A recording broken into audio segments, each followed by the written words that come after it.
Le livre du ciel, tome 14, 17 février 1922. L'amour est le berceau de l'humanité. L'absence de Jésus me pesait au point que je ne faisais que l'appeler et désirer son retour. Mais c'était en vain.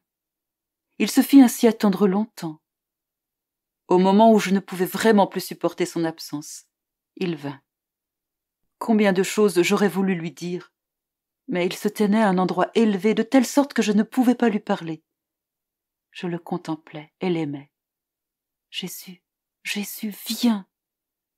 Lui aussi me regardait. Il projeta une rosée qui me couvrit comme de perles et ceci le fit se rapprocher de moi.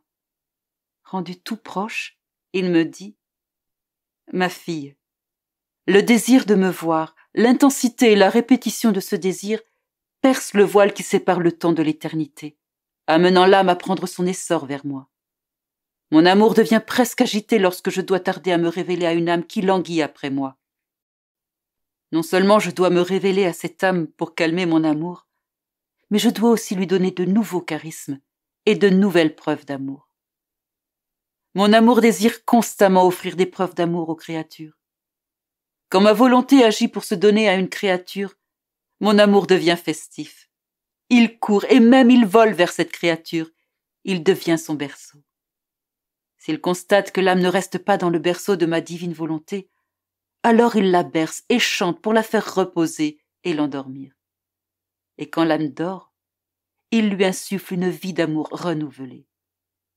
Si la respiration irrégulière de l'âme révèle un cœur malheureux, alors mon amour forme avec mon propre cœur un berceau pour cette âme, pour la délivrer de son amertume et la remplir de la joie de l'amour. Oh, comme mon amour se réjouit quand l'âme se réveille et que toute heureuse et pleine de vie, elle prend conscience de sa nouvelle naissance. Il dit à l'âme, « Vois, je t'ai bercée dans mon sein afin que tu te réveilles forte, heureuse et transformée. Maintenant je veux bercer tes pas, tes travaux, tes paroles, tout. Je veux ton amour afin que la fusion de nos deux amours nous rende mutuellement heureux. Sois attentive et ne place rien entre nous deux.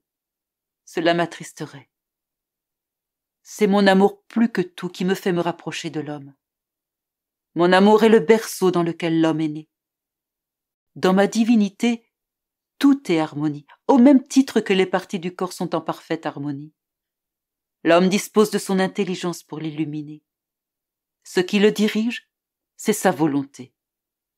Ainsi, lorsqu'il le veut, l'œil ne voit pas, la main ne travaille pas et les pieds ne marchent pas.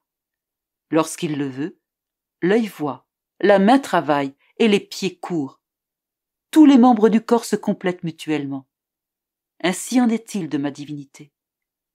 Ma volonté dirige tout et mes attributs vivent en complète harmonie les uns avec les autres pour accomplir ce que mon amour désire.